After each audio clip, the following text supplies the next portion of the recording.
But most people now believe that life occurred a little later, after the so-called late heavy bombardment. This was a time where there were huge numbers suddenly of asteroids impacting in the inner solar system. On the moon, if you look at the moon, you see these gigantic mares, and they were all produced at that time by the late heavy bombardment, and you can find similar impacts on Mars and on Mercury. So the conventional idea is that just after this late heavy bombardment, the first living being arose on Earth, but was very different from today's life, and people try to reproduce this in the laboratory. There have been no fossils of this thing. The people think that the oldest living things, living organism close to us, being a single cell, prokaryote cell, called last universal common ancestor, was produced 3.8 billion years ago. And at this similar time, they find unusual isotope ratios of carbon in the so-called isolar formation in in the southern Greenland. But this is disputed by the guys who dig things there and bring them to the laboratory to measure these things. But it's confirmed that 3.5 billion years ago, first confirmed microfossils were around, and stromatolites, two different types of things. But these things must have had a long history before, so this 3.8 billion years seems to be quite good as a date. Now, how was the environment? There was intensive volcanism, hot, dusty, because of a lot of dust thrown out. You had frequent impacts of meteorites in those days, and you had a very thin crust, and the moon was 10 times closer, therefore you had 1,000 times higher tides. You had, by sequencing of bacteria, you find that at that age you must have heat-loving bacteria, so it must have been rather hot, like 35 to 40 degrees in the oceans, and halophilic acid-loving bacteria. You had UV radiation, static electricity, and this has all been reproduced in the laboratory. Let me now go on. Once you have life, it develops. So the first life, as I said, occurred about 4 billion years ago, a prokaryotic cell, and then 2 billion years later, it took a long time because you know, life lived in the ocean 3.5 billion years. Only in the oceans, and only since 500 million years did life also come up on the land. The reason of it being it took a very long time to develop the so-called eukaryotic cell, which has a nucleus and has various organelles like flagellae and so on.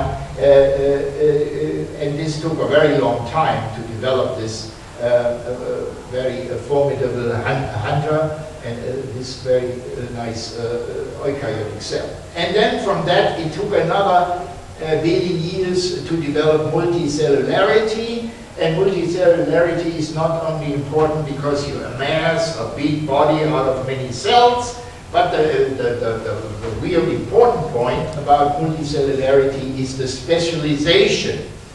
Cells are specialized in skin cells, muscle cells, brain cells, and so on, and you form lungs and legs and so on. And that allowed animals like lungfish to come out of the water 390 million years ago in the Devonian, and then finally 2 million years ago to develop human-type intelligence. Now, intelligence, just 10 years ago, it was a dogma. You could read, you can still read in some older books, that intelligence is something which is does not occur very often. It's very seldom does it appear, and the great evolutionary biologists, both being, for instance, professors, long-time professors at Harvard University, were claiming that as intelligence is something which you would never find anywhere else, and it was only a chance that it ever formed on Earth. But this has been completely thrown out, and now evolutionary biologists believe that evolution occurred, the evolution of intelligence occurred in a broad manner in the animal kingdom. Already the fish are quite intelligent. Here I show you the Velociraptor. This is a dinosaur in the Cretaceous period, 80 million years ago, and this was already a quite intelligent being. It had the size of a turkey, and it had feathers but couldn't fly. But it had group hunting. One can find this by looking at fossil tracks, that they were ingenious in capturing prey with communal action, by getting together, working together to kill something. And also they had communal breeding with clutches of eggs and so on. So this was an intelligent being. But the next much more intelligent beings are those with so-called mirror self-recognition. If you put a mirror in front of a cat or a dog, the cat and dog will not recognize that that animal looking out of the mirror is themselves. But there is a level of intelligence in some animals, and these animals do indeed recognize that they are what is in the mirror is themselves.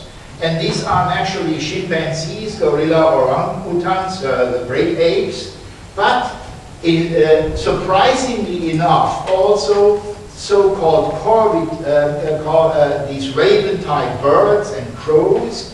And just recently, you can see in Google or so, in the newest literature, they are surprised how intelligent these type of birds are. They have a level of intelligence which is at a par with the most advanced primates.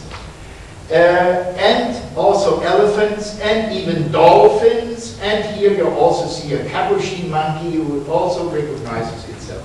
So this is, now let me come back to the evolution of human type intelligence. It starts off about 6 to 7 million years ago, the so-called hominid evolution line leading to man. This is a branching point between chimpanzee and humans. And one of the first ones of these hominids were the so-called Australopithecines. They were all upright walking since about 6 million years. And here this Australopithecus afarensis, also sometimes called Lucy, is 4 million years old, and in every aspect it was a habitual upright walker, but with a chimpanzee type head. I mean, it was more developed than a chimpanzee, but this was this also. And later, the Homo developed. Here I show you the Homo erectus 2 million years ago. It looked very much like us, and the brain was very much larger than this one, and it could also already use fire as a tool. And finally, 200,000 years ago, Homo sapiens arrived. So let me now summarize the two arguments. Astronomical argument, 4 times 10 to the 7 Earth-like planets in the universe. The biological argument, it is most likely that life and intelligent life develops on Earth-like planets. There is a conclusion, it is quite certain that extraterrestrial intelligent life exists.